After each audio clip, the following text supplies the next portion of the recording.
तो भाई लोग कैसे हो। आज फिर आप लोग के लिए एक हॉरर स्टोरी लेके आया हूँ, पिशाच राजा। किसी समय की बात है, कंचनपुरम में एक राजा राज्य करता था। नाम था उसका कर्णप्रिय। वह बेहद न्यायप्रिय व कर्तव्यपरायण राजा था। उनके शासन में प्रजा बेहद सुखी व संपन्न थी। राजा कर्णप्रिय अपने पारिवारिक जीवन से भी बहुत संतुष्ट था। उसकी पत्नी का नाम था रानी चंद्रिका। राजा कर्णप्रिय व रानी चंद्रिका को 5 संतानों का सुख प्राप्त था। 5 राजकुमारों के नाम थे चंद्रप्रिय, शंखप्रिय, रक्तप्रिय, पुष्पप्रिय और वीरप्रिय। 5 राजकुमारी की शिक्षा दीक्षा महर्षि योगाचार्य के आश्रम में उन्हीं के द्वारा आज संपन्न हो रही थी। प्रणाम मुनिवर, आयुष्मान भव। हमारे लिए क्या आदेश है मुनिवर? बस आज तुम्हारी शिक्षा दीक्षा पूर्ण हो गई है। अब तुम्हें वापस महल लौटना है, जहां तुम्हें राजकार्य में अपने पिताश्री का हाथ बटाना है। जो आज्ञा मुनिवर। जाने से पूर्व क्या गुरु दक्षिणा नहीं दोगे वत्स? आप आदेश करें मुनिवर, हम अपने प्राण भी आपके चरणों में अर्पित कर देंगे। गुरु दक्षिणा में हमें पिशाचनाथ कंठदंत का सिर चाहिए। पिशाचनाथ कंठदंत? हाँ, पिशाचनाथ कंठदंत। आज से 1000 वर्ष पहले की बात है। राक्षस जाति का एक राक्षस कंठदंत छद्म वेश धारण कर महर्षि कुलाचार्य के आश्रम में शिक्षा दीक्षा के बहाने पहुंच गया। महर्षि ने मुझे नहीं पहचाना। हा हा हा। उसका उद्देश्य अपने सहपाठियों को फुसलाकर एकांत में ले जाना और फिर वहां उनका रक्त पीने का था। हा हा हा। मनुष्य का रक्त पीने का यह मेरे लिए सुनहरा अवसर है। आश्रम में पहुंचते ही वह अपना उद्देश्य पूर्ण करने में लग गया और एक दिन, यह तुम मुझे कहाँ ले आए हो नरेश? उस गुफा पहुंचकर सब मालूम हो जाएगा कुमार नरेश। कंठदत्त कुमार नरेश को लेकर गुफा में पहुंचा। यहाँ तो कुछ भी नहीं है। हा हा हा। तभी एक भयानक अट्टहास वहाँ गूंज उठा। उस अट्टहास को सुनकर कुमार नरेश शीघ्रता के साथ पलट गया। पलटते ही उसके कंठ से भयानक चीख निकल गई। नहीं, कौन हो तुम? नरसिंह कहाँ है? मूर्ख लड़के, मैं नरसिंह नहीं कंठदत्त हूँ। यह मेरा असली रूप है। नरसिंह का वेश तो मैंने इंसानी रक्त पीने के लिए धरा था। हा हा हा। अब तुम यहाँ से मेरे रक्त के प्यास बुझाए बिना नहीं जा सकते। दुष्ट राक्षस, अच्छा हुआ तूने अपना रहस्य मुझ पर खोल दिया। अब मैं तुझे किसी निर्दोष इंसान का रक्त पीने के लिए जीवित नहीं छोड़ूंगा। मैं न सिर्फ तेरा रक्त पीऊंगा बल्कि आश्रम के एक एक इंसान का लहू निचोड़ लूंगा।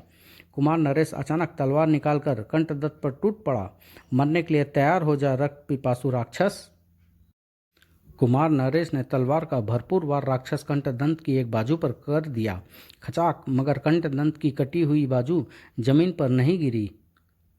अचानक कंठदंत की वह बाजू बाज के समान झपट कर कुमार नरेश की गर्दन से चिपक गई। ओह नहीं, बचाओ। कंठदंत के दूसरे हाथ के नाखून एकाएक बढ़ने लगे। हा हा हा। लंबे होते नाखून कुमार नरेश की छाती में धंस गए। आ। कुमार दर्द से चीख पड़ा। उसकी आंखों में आंसू बह निकले। आह। और इसी के साथ कुमार नरेश के प्राण पखेरु उड़ गए और कंठदंत भयानक ढंग से जीभ लपलपाता हुआ कुमार की लाश से रक्त पीने लगा। चपर चपर। अब तक उसकी बाजू पुनः धड़ के साथ जुड़ चुकी थी। कुमार नरेश का रक्त पीने के बाद उसने कुछ और शिष्यों को भी मार डाला और उसका भी रक्त पी गया। हा हा हा। वाह, कितना स्वादिष्ट होता है इंसानों का खून। उन्हीं दिनों मैं भी महर्षि कुलाचार्य से शिक्षा ग्रहण कर रहा था, जो एकाएक ही शिष्यों के गायब हो जाने से बेहद दुखी और परेशान थे। उफ, समझ में नहीं आता शिष्य योगाचार्य की यह सब क्या हो रहा है। मुनिवर, मुझे लगता है आसपास कोई भयानक जंगली जानवर आ बसा है जो हमारे साथियों को उठा ले जाता है। नहीं योगाचार्य नहीं, अगर यह कार्य किसी जंगली पशु को होता तो हमारे आश्रम पर भी हमला करता। मुझे यह कोई शैतानी कार्यवाही लगती है। तब तो आपको अपनी योग शक्ति से उस दुष्ट का पता मालूम करना चाहिए। उसके लिए हमें एक यज्ञ करना होगा। अब यह कार्य आवश्यक है। उस दिन से महर्षि यज्ञ करने में लग गए। ओम ओम। अभी महर्षि यज्ञ में मग्न ही थे कि नरसिंह मेरे पास पहुंचा और व्यग्र भाव से बोला, जल्दी चलो योगाचार्य, वहां जंगल की में गुफा के अंदर एक शिष्य की लाश पड़ी है। क्या? लेकिन महर्षि तो अभी यज्ञ में मग्न है। उनके कार्य में व्यवधान बनना उचित नहीं। मैं स्वयं ही इसके साथ चलता हूँ। नरसिंह मुझे लेकर गुफा में पहुंचा। उफ, कितनी बदबू है। अभी तू भी बदबू के ढेर में बदल जाएगा। हा हा हा। भीतर पहुंचते ही वहां का दृश्य देखकर मैं सांसें तक रुक गई। हे भगवान, यहाँ तो चारों ओर मानव के कंकाल पड़े हैं। तभी अट्टहास सुनकर मैं उछलकर पलटा और विस्मय से खड़ा रह गया। कौन हो तुम? नरसिंह कहाँ है? नरसिंह का असली रूप यही है मूर्ख, मैं कंठदंत हूँ। अब मैं तेरे रक्त से अपनी प्यास बुझाऊंगा। देखते ही देखते उसके नाखून मेरी ओर बढ़ने लगे। हा हा हा, हे भगवान रक्षा करो। मुझे अपना प्राण बचाने का कोई उपाय नजर नहीं आया। नाखून तीर के समान मेरे सीने में पेवस्त होने ही वाले थे कि ठीक उसी समय महर्षि कुलाचार्य मेरे सामने आ गए और मुनिवर, यह दृश्य देख मैं कांप उठा। मुनिवर, यह आपने क्या किया? मुनिवर, मेरे प्राण बचाने के लिए आपने प्राण न्यौछावर कर दिया। नहीं वत्स, बल्कि हमारा अंतिम समय आ गया है। मुझे वचन दो कि तुम इस पापी का नाश करोगे। हा हा हा। मैं आपको वचन देता हूँ मुनि। इसी के साथ कुलाचार्य की गर्दन एक और ढुलक गई। मैं चीख पड़ा, मुनिवर नहीं। तभी मानो बाहर कहीं बिजली सी कड़क उठी।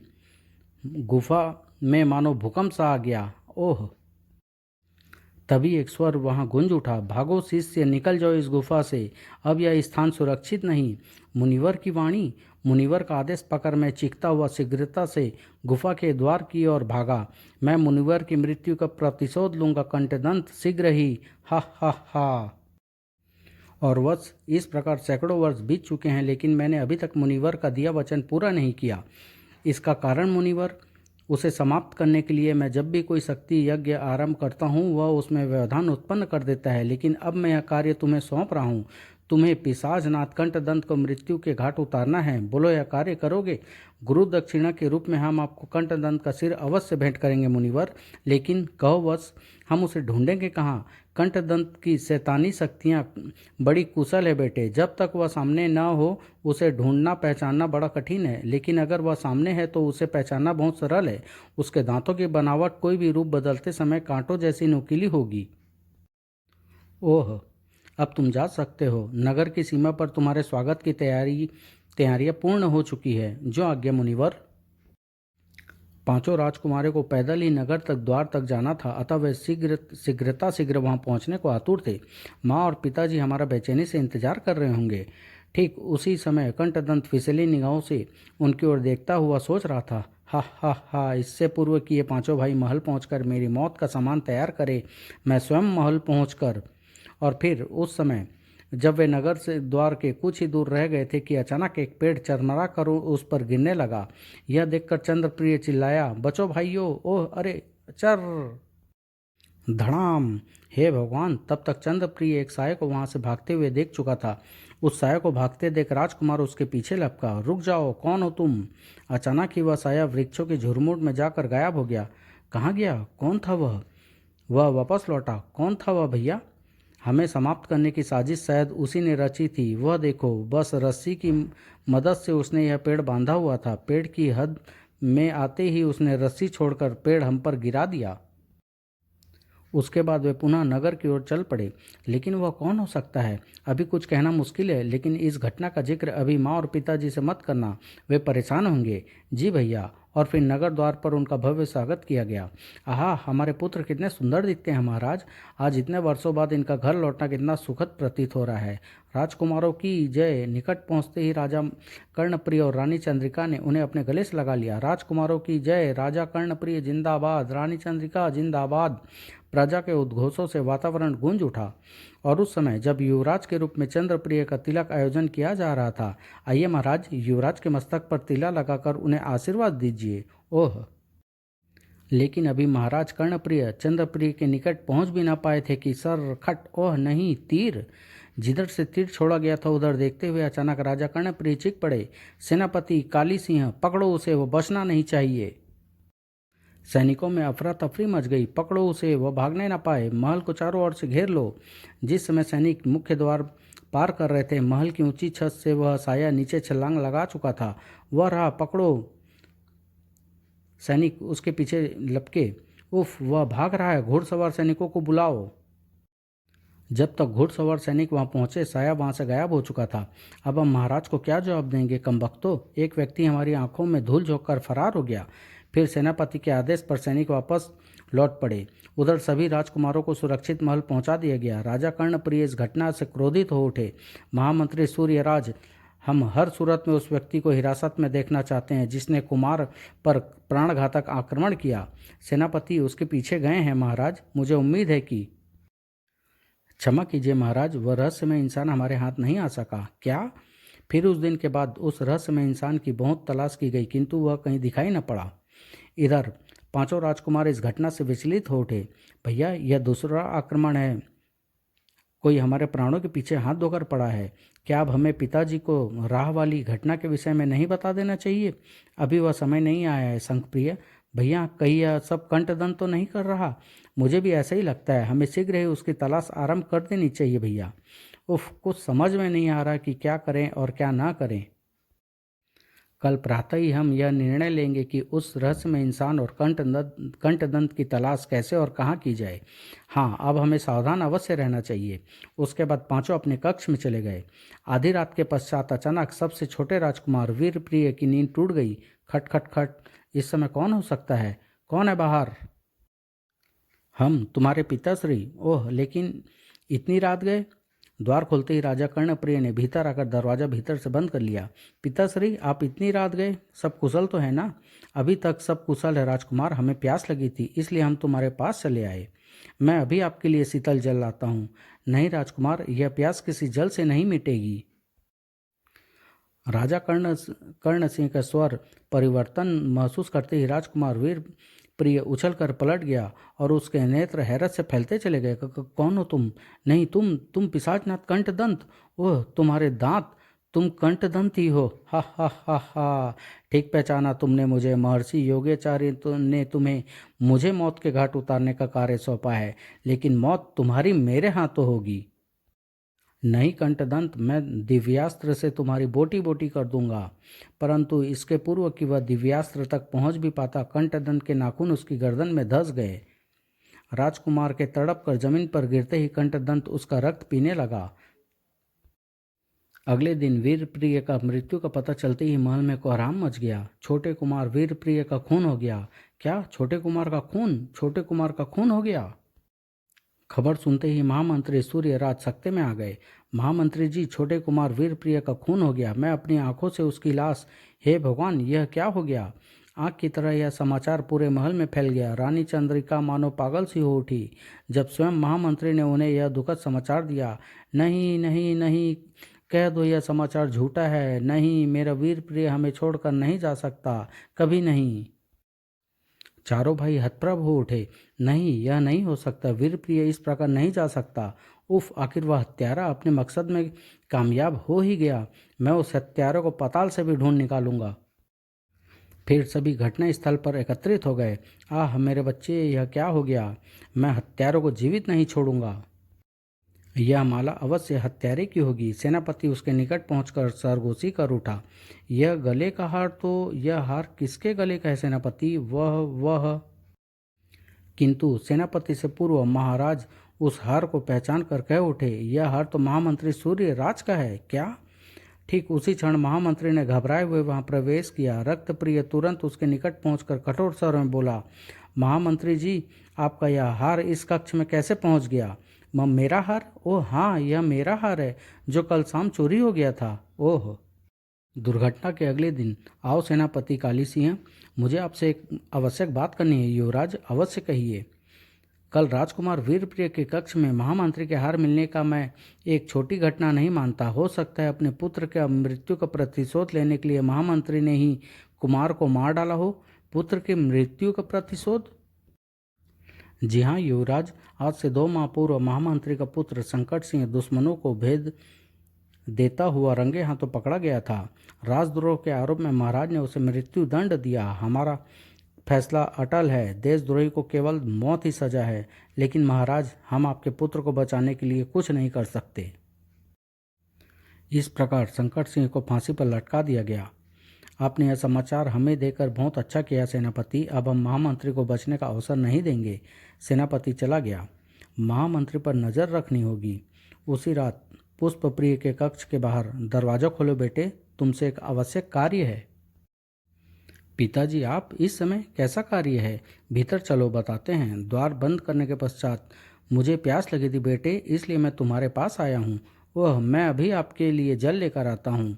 यह प्यास जल से नहीं बुझेगी बेटे, मुझे तुम्हारा रक्त चाहिए। कंठदंत के नुकीले नाखून उसकी गर्दन में धंस गए। आह, अगले दिन प्रातः जब पुष्प प्रिय की लाश मिली, उफ, हे भगवान, यह सब क्या हो रहा है? राजा के रूप में इतना अभिनय तो मुझे करना ही होगा। ही नहीं। सेनापति ने यह समाचार चंद्रप्रिय को दिया। आप यकीन माने या ना माने युवराज, लेकिन मेरा विश्वास है कि यह खून भी महामंत्री ने किया है। अभी मालूम हुआ जाता है। राजकुमार चंद्रप्रिय के आदेश पर गुप्तचर खूबचंद को बुलाया गया। खूबचंद, हमने तुम्हें महामंत्री की निगरानी का कार्य सौंपा था। मैं निगरानी का कार्य कर रहा था कुमार। शाम से ही मैं उनके घर पर निगाह रखे हुए था। महामंत्री जी अभी घर में हैं और प्रवेश द्वार में केवल यही है, किंतु आधी रात के समय अचानक मैं चौंक पड़ा। अरे, महामंत्री जी इस समय कहाँ जा सकते हैं? महल से भी कोई बुलावा नहीं आया। रहस्यमय अंदाज में द्वार पर संकल लगाकर वे एक और चल पड़े। मुझे उनका पीछा करना जानना चाहिए कि ये कहाँ जा रहे हैं। किंतु शायद महामंत्री को अपना पीछा किए जाने का पता चल गया था। फिर वे एक पुराने खंडहर में जा घुसे। मैं उनका पीछा करता हुआ खंडहर में जा पहुंचा, लेकिन अरे, कहाँ चले गए?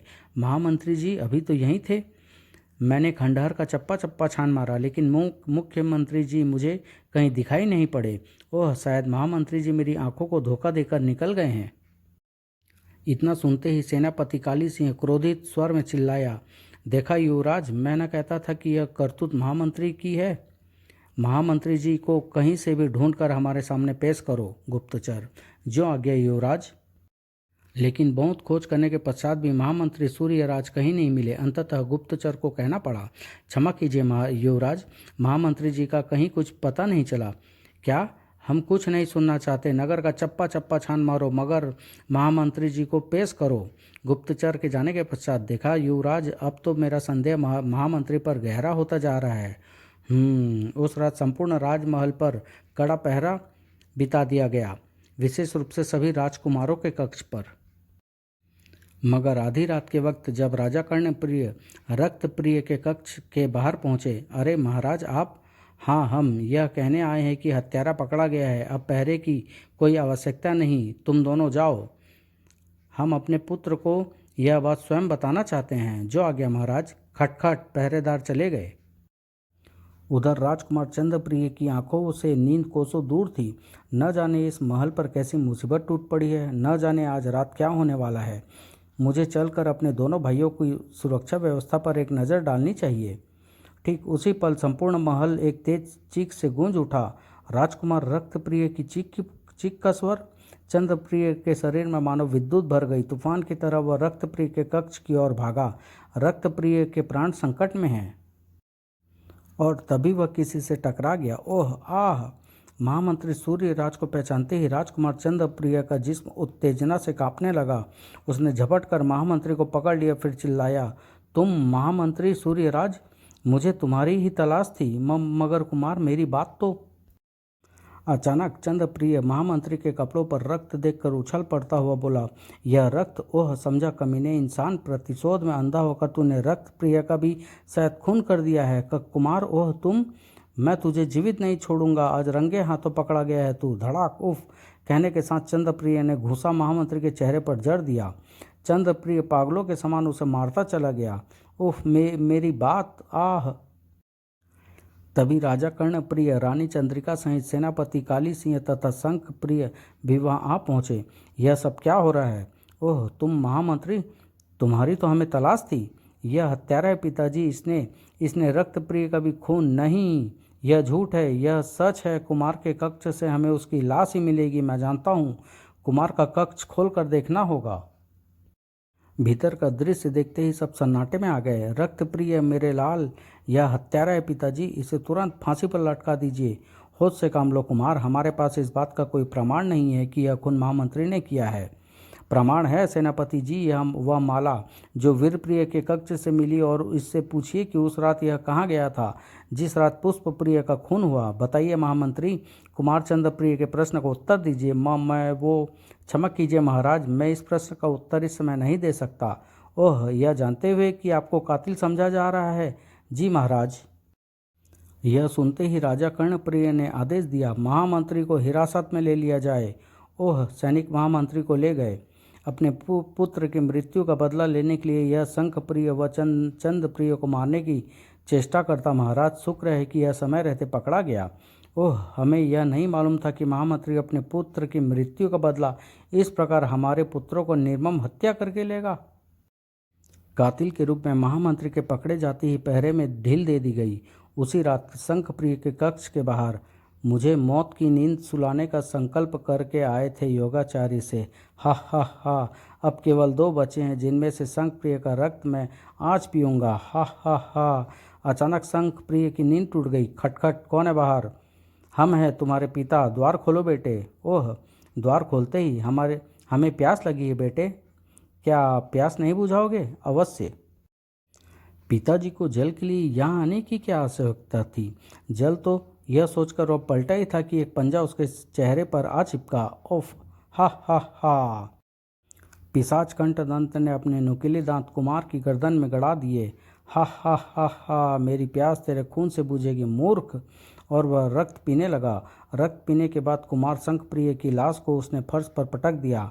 भयानक ढंग से होठों पर जीवा फेर कर वह कह उठा, हा हा हा, कुमार चंद्रप्रिय और फिर रानी चंद्रिका के बाद मैं एक एक करके महल के और फिर नगर के सभी लोगों का खून पी जाऊंगा। हा हा हा। अगले दिन चंद्रप्रिय के चेहरे पर भूचाल के से लक्षण थे। नहीं नहीं नहीं, अगर महामंत्री कातिल है तो फिर कल रात शंखप्रिय का कत्ल क्यों हुआ? महामंत्री को हम अपनी आंखों से कैद खाने में देख कर आए हैं, वह कत्ल नहीं कर सकते। मैं अभी गुप्तचरों को इस रहस्य का छानबीन करने का आदेश देता हूँ।